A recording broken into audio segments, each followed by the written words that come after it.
with us, Madam Vice Seguidamente, President. el mensaje de la excelentísima señora Kamala Harris, vicepresidenta de los Estados Unidos de América. Vice President of the United States of America. Thank you, Mr. President. And thank you for warmly welcoming me and our delegation to Guatemala.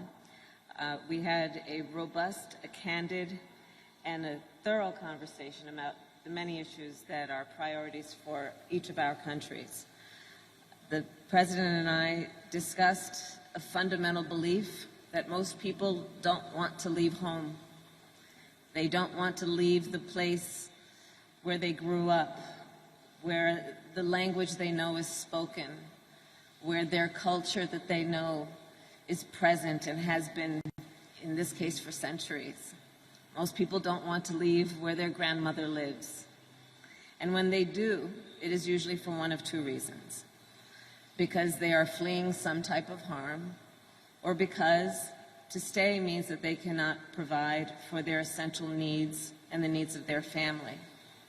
The President and I share a firm belief that our responsibility and our capacity is to give people a sense of hope. We talked extensively about this through the many conversations we have had, including today.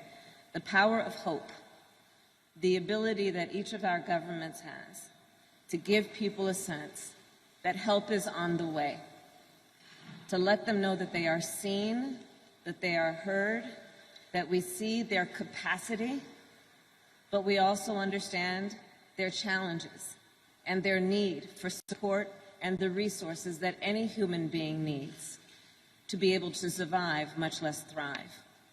So that was fundamentally the spirit behind the conversation that we had.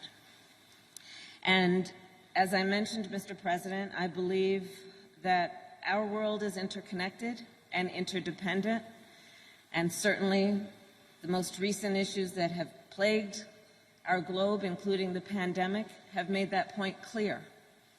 Our world is interconnected and interdependent, and therefore what happens abroad is of priority to the United States of America. And that is why I am in Guatemala today.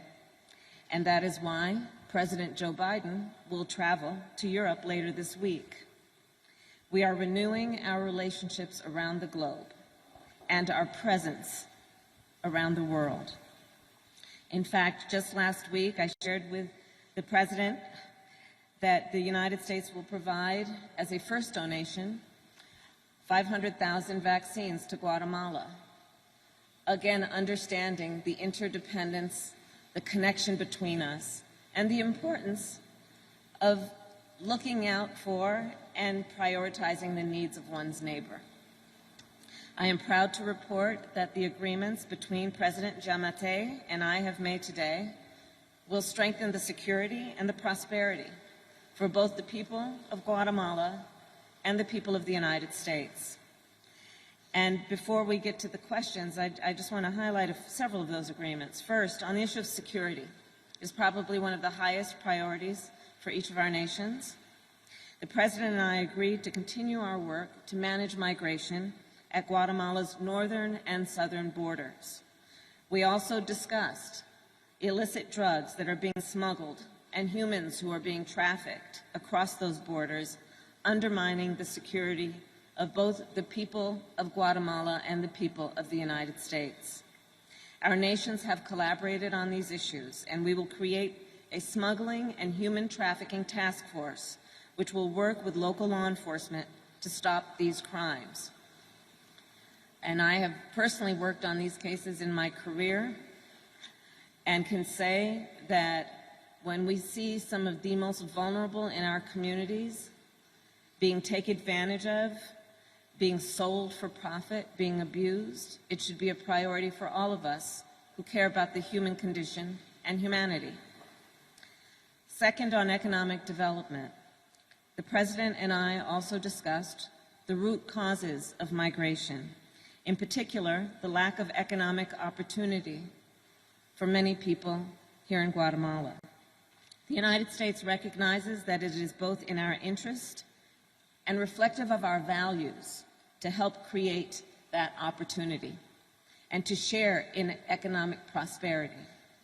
We will launch a Young Women's Empowerment Initiative to increase education and economic opportunities for girls and women.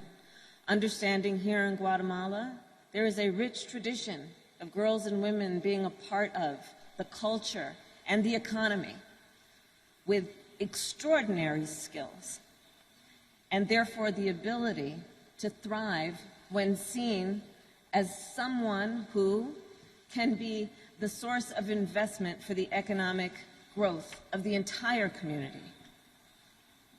We will also invest in agribusiness and affordable housing and supporting entrepreneurs.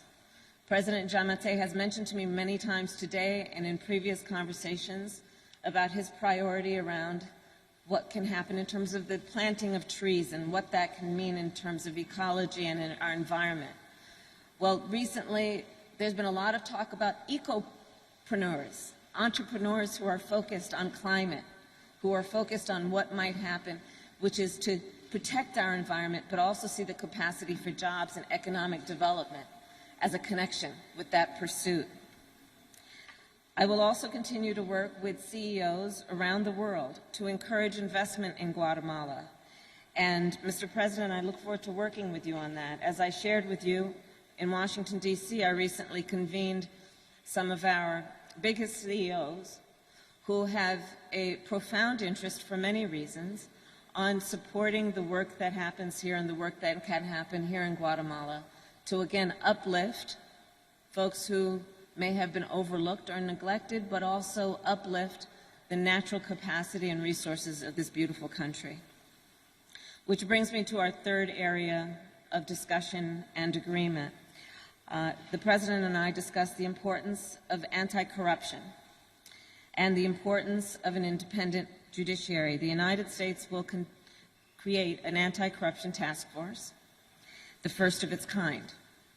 Our Justice Department, our Treasury Department, and our State Department will work together to conduct investigations and train local law enforcement to conduct their own. Our task force will support Guatemalan prosecutors, including FICI, and listen, no corruption. Corruption does not know borders, and we want to make sure that this is about transnational crime, and we have to follow the money, and we have to stop it. And that's what we intend to do. I can tell you from my work on this issue years ago, follow the money. The underlying reason for so much of what we are seeing in terms of this level and type of corruption is about profit. It is about profit without concern for the damage it creates to real human life, to families, to children, to communities. And I want to emphasize that the goal of our work is to help Guatemalans find hope at home.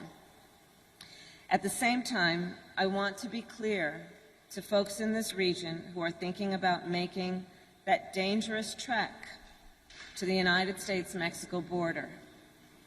Do not come. Do not come. The United States will continue to enforce our laws and secure our border. There are legal methods by which migration can and should occur.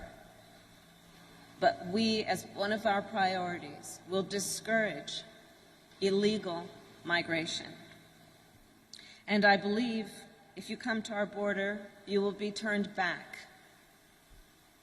So let's discourage our friends, our neighbors, our family members from embarking on what is otherwise an extremely dangerous journey, where in large part the only people who benefit are coyotes. And let us do our work together, Mr. President, again, with our mutual commitment of knowing that hope is on the way. And I believe the actions we take together will improve the lives of Guatemalans, and as I meet with Guatemalan community members and leaders throughout this day, I will speak with them on what more can be done. Again, Mr. President, I want to thank you for such a productive conversation, for your role of leadership, and for the work we have yet to do together. Thank you.